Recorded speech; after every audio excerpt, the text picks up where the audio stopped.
देखिए, कल हमने चर्चा की थी समास के बारे में। समास का चैप्टर था वो आपको कंप्लीट करवाया। व्यवहारिक व्याकरण के अंतर्गत कौन कौन से टॉपिक आते हैं उनके बारे में मैं आपको विस्तार से बताता हूं, और उन टॉपिकों में कौन कौन से टॉपिक हमें करने हैं 10th के सिलेबस में, इसके बारे में बात करते हैं। तो व्यवहारिक व्याकरण में पहला टॉपिक है क्रिया, ठीक है, क्रिया विशेषण, क्रिया विशेषण। तीसरा टॉपिक है समास। चौथा टॉपिक है काल कारक वाच्य, काल कारक वाच्य। फिर है लोकोक्ति एवं मुहावरे। ये मतलब टॉपिक है। तो इनमें हमने जो करनी है वो तो ठीक है, बाकी हम बारी बारी से इनके बारे में करेंगे। काल कारक वाच्य ये है, किस प्रकार का टॉपिक है। अब व्यवहारिक व्याकरण में जैसे हमने एक टॉपिक समास कर लिया है, आज हम दूसरा पहला ये टॉपिक है क्रिया, इसके बारे में विस्तारित अध्ययन करेंगे। तो हेडिंग डाल दीजिए क्रिया, ठीक है ना। व्यवहारिक व्याकरण में जैसे ये टॉपिक है, व्यवहारिक व्याकरण टोटल है वो 12 नंबर की आती है बोर्ड की एग्जाम में, मतलब पूरे टॉपिक है वो 12 नंबर कहते हैं। जैसे इनका नंबर डिवाइडेशन भी है, जैसे ये हो गया 2 नंबर का, क्रिया विशेषण भी 2 नंबर की है, समास 2 नंबर के हैं, ये काल और 3 नंबर के हैं, और ये भी 3 नंबर के हैं। इस प्रकार उनका नंबरों का डिवाइडेशन भी है। तो आज हम वापस आपको एक टॉपिक पूरा होने के बाद में आज हम क्रिया के बारे में पढ़ेंगे। क्रिया,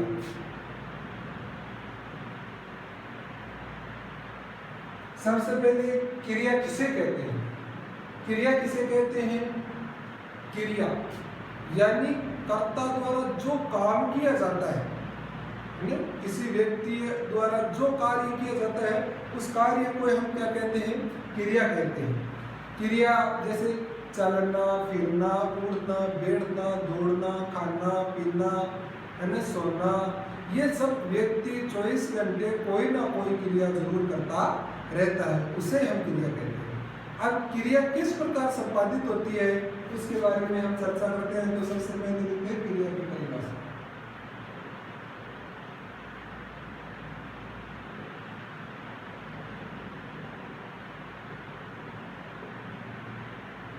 क्रिया की परिभाषा,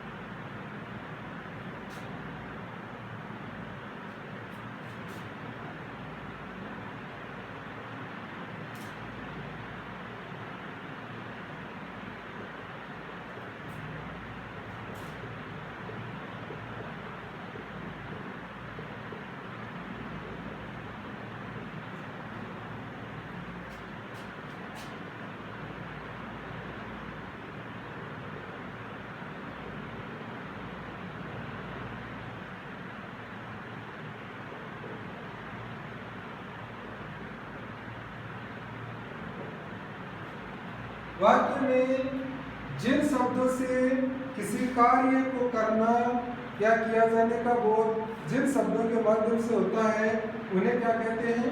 क्रिया कहते हैं। जैसे वाक्य में जिन शब्दों से किसी कार्य का होना या किया जाने का बोध होता है उन्हें क्रिया कहते हैं। जैसे उदाहरण के तौर पर, जैसे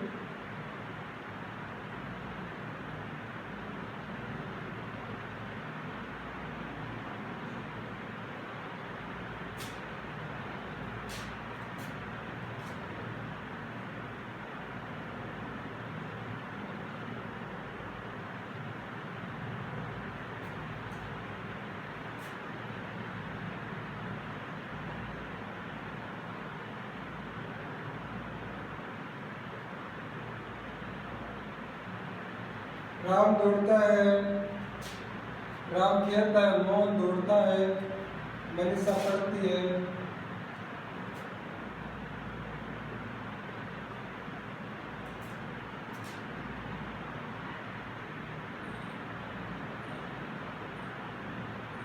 इन वाक्यों में खेलना, दौड़ना,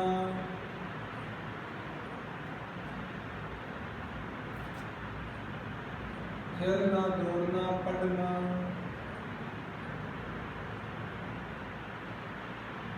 ये क्रियाएं हैं। ये क्रियाएं हैं, पढ़ना, खेलना, दौड़ना, उठना, बैठना, है ना, ये क्रियाएं हैं।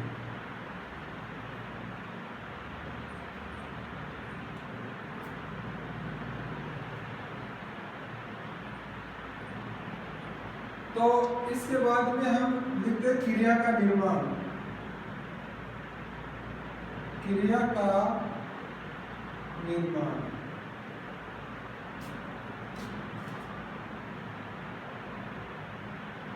क्रिया का निर्माण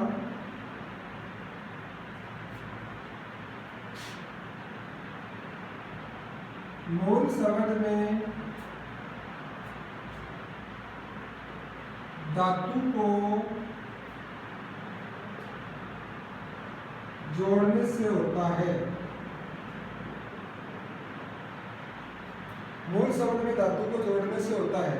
जैसे हम देखिए शब्द है खाना,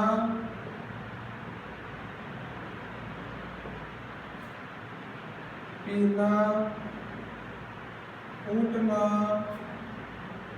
बैठना, ये जैसे शब्द है ना, लिखना,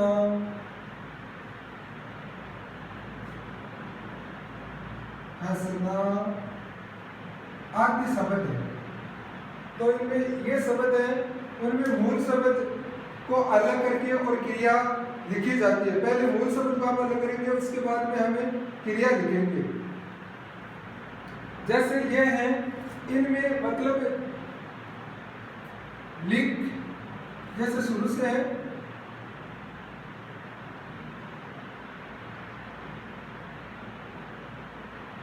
खा प्लस ना, खाना बना, है ना। तो इसी प्रकार,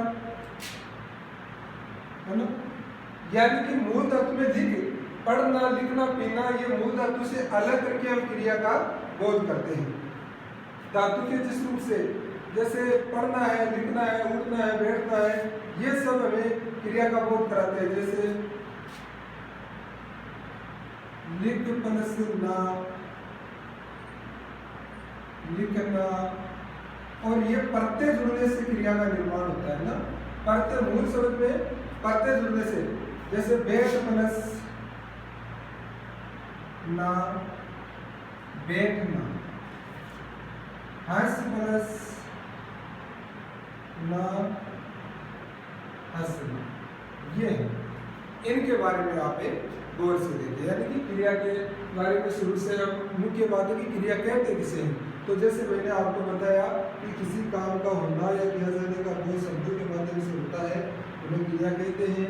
जैसे है ना, खा प्लस ना, खाना, पीना, उठना, बैठना, तो ये इनके धातु रूप को अलग करके लिखने पर इनका पता चलता है। ठीक है, इसके बाद में ये शब्द है, इनके बारे में आप डैश लगा देना, थोड़ी यहाँ पे डैश लगा के लिख लेना। फिर हमें आगे चर्चा करेंगे क्रिया के भेद। क्रिया के भेद,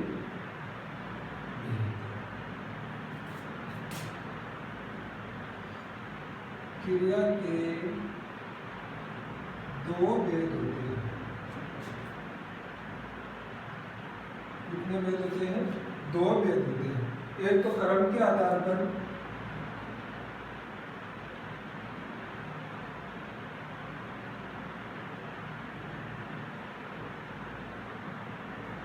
कर्म के आधार पर क्रिया, और एक होती है प्रयोग और रचना के आधार पर।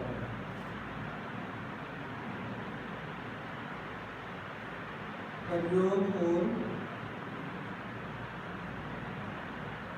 रचना के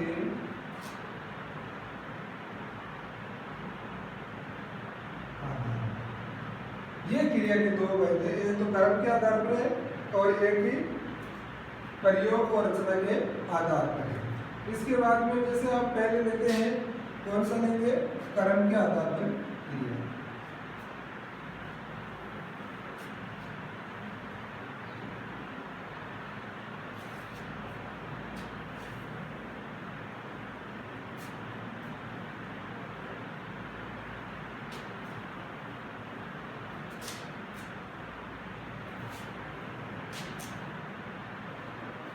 कर्म के आधार पर क्रिया के भेद।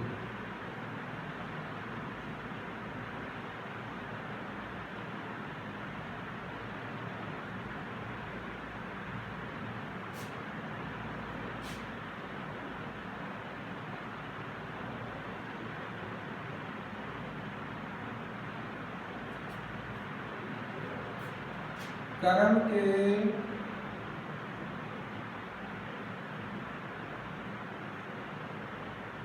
आधार पर क्रिया के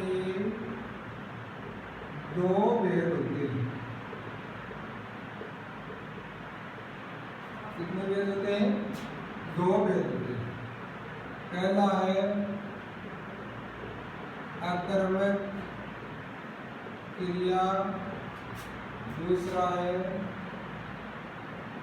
सकर्मक क्रिया।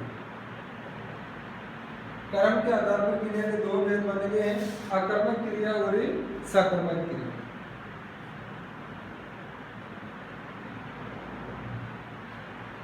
अकर्मक क्रिया व सकर्मक क्रिया, तो हम पहले इनको बारी बारी से लेते हैं। तो पहले हम अकर्मक क्रिया की परिभाषा याद करते हैं, इनको व्यस्त करके आप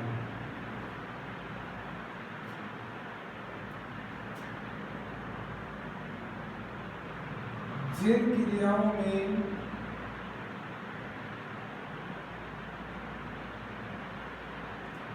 कार्य तथा व्यापार का फल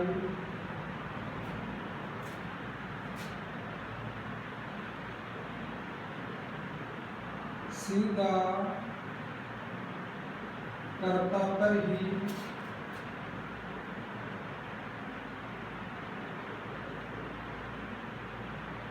पड़ता है, उसे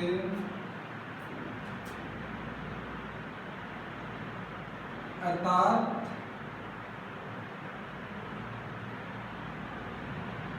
कर्ता की प्रधानता होती है।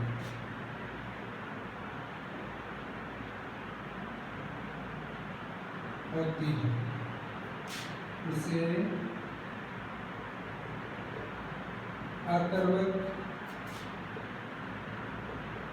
क्रिया कहते हैं। इसे क्या कहते हैं, अकर्मक क्रिया। अब अकर्मक क्रिया के भेद जैसे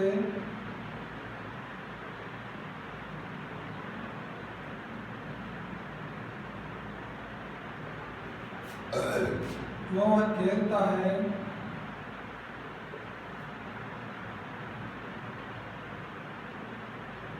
सुनील सोता है,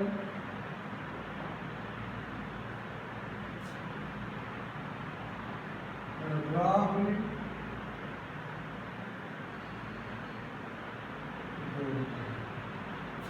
इन वाक्यों में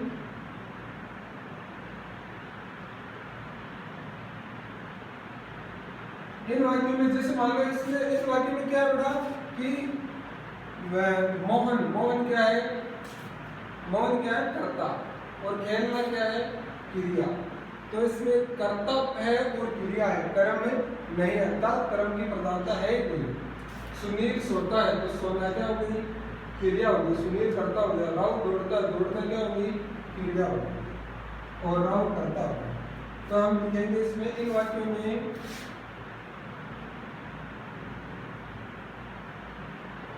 खेलता है,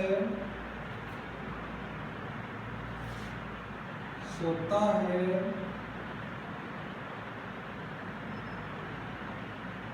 दौड़ता है, ये क्रियाएं हैं। क्या है? क्रियाएं हैं। और इनका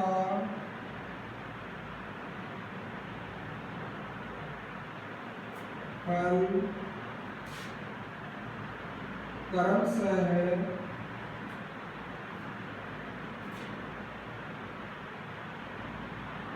मोहन, सुनील,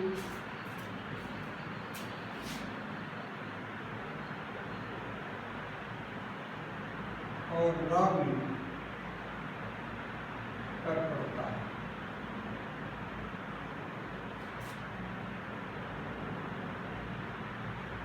मतलब ये क्रियाओं का सीधा प्रभाव किस पर पड़ रहा है? कर्ता पर पड़ रहा है। ये तीनों क्या है? कर्ता है। अरे राहुल, मोहन, ये वाक्य में क्या है? कर्ता है। तो सीधा पद किस पर पड़ रहा है? कर्ता पर पड़ रहा है। ठीक है। और आक्रमक क्रिया के भी दो भेद माने गए हैं। कितने भेद माने गए हैं? आक्रमक क्रिया के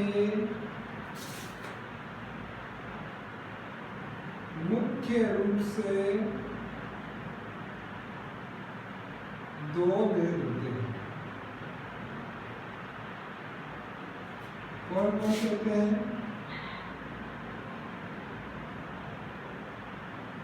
पूर्ण आक्रमक क्रिया,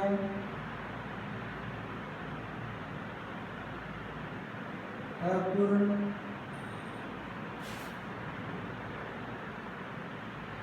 आक्रमक क्रिया। पूर्ण आक्रमक क्रिया और अपूर्ण आक्रमक क्रिया।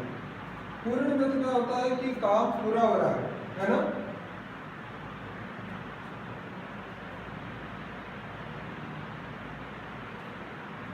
जैसे इनके लिखो, पहला ले लो पूर्ण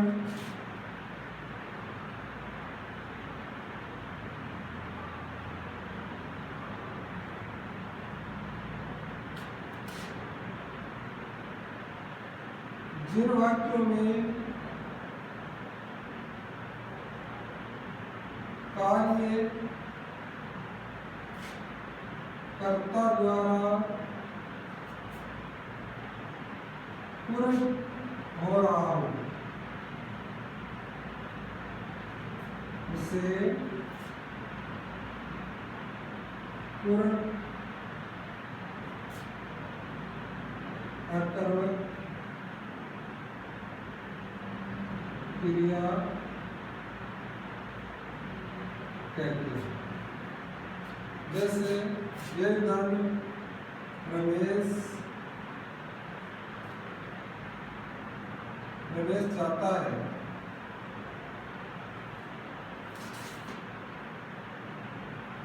मोहन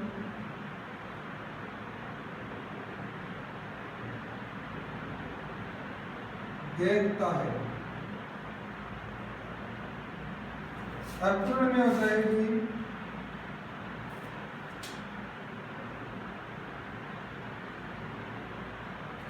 अपूर्ण कर्ता द्वारा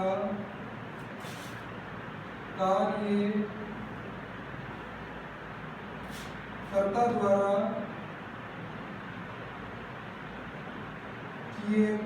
किया गया कार्य, किए गए कार्य का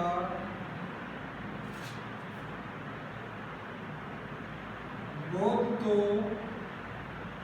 होता है, परंतु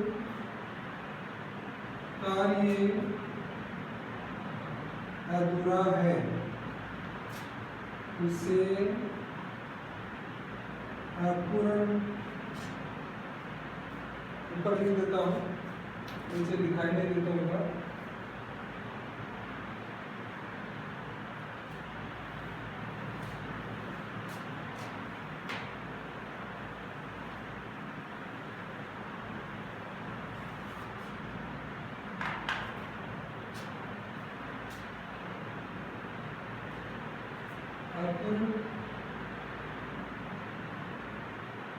अकर्मक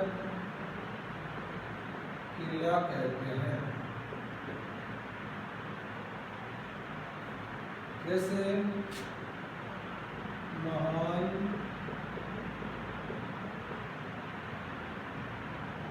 बहुत,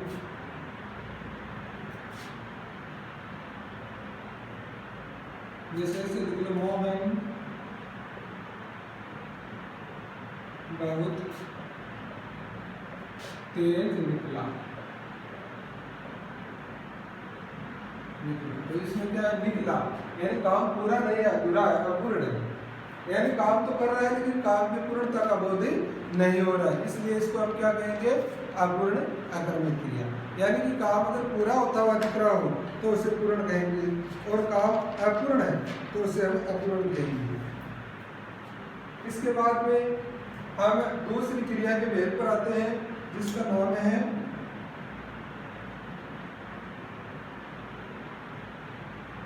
सकर्मक। कौन सी है क्रिया हमारी, सकर्मक क्रिया। सकर्मक क्रिया किसे कहते हैं, यानी सकर्मक क्रिया का क्या भेद होता है, तो सकर्मक क्रिया के बारे में हमें पढ़ देते हैं। जिन क्रियाओं में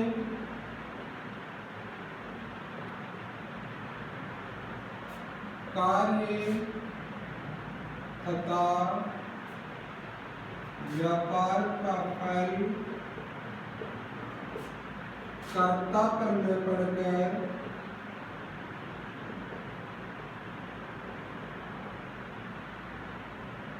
कर्म पर, जिन क्रियाओं में कार्य तथा व्यापार का फल कर्ता पर निर्भर कर कर्म पर पड़ता है, अर्थात वाक्य में कर्म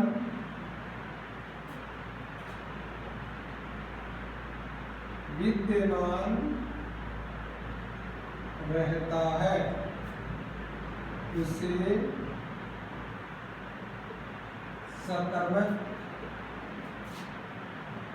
क्रिया कहते हैं।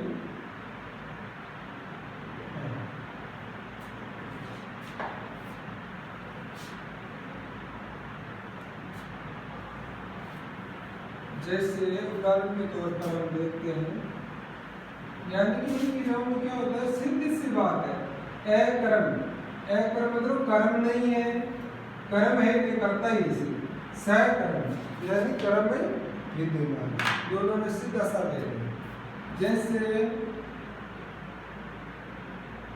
मोहन पुस्तक पढ़ता है,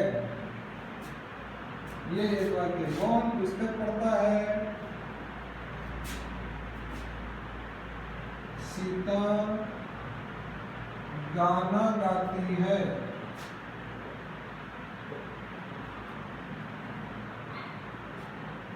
रमेश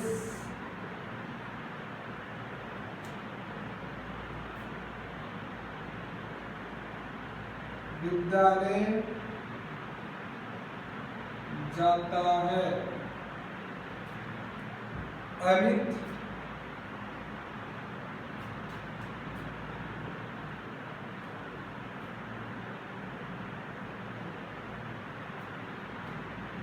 अमित खाना खाता है।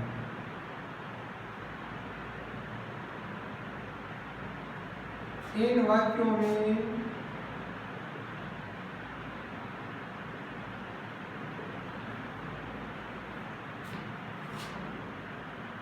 है ना, इन वाक्यों में पुस्तक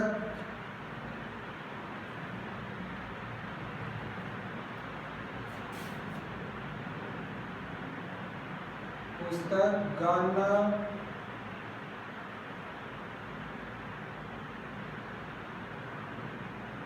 विद्यालय खाना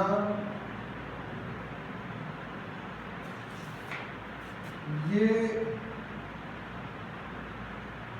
कर्म है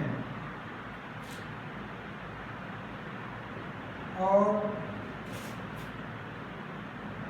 पढ़ना और पढ़ता है, गाती है, जाता है,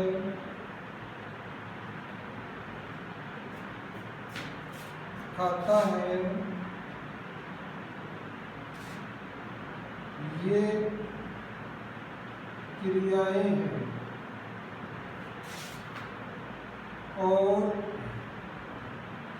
ये क्रियाएं हैं और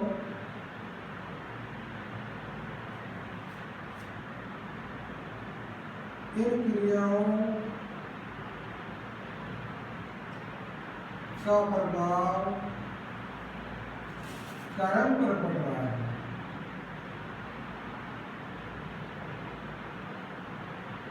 अतः ये सकर्मक क्रिया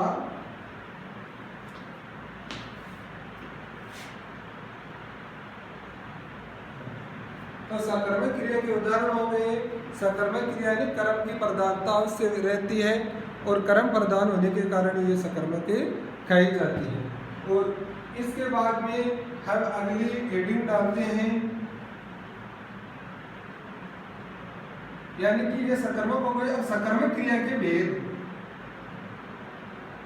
सकर्मक क्रिया के भेद और सकर्मक क्रिया के भेद है वो हम कल करेंगे। धन्यवाद।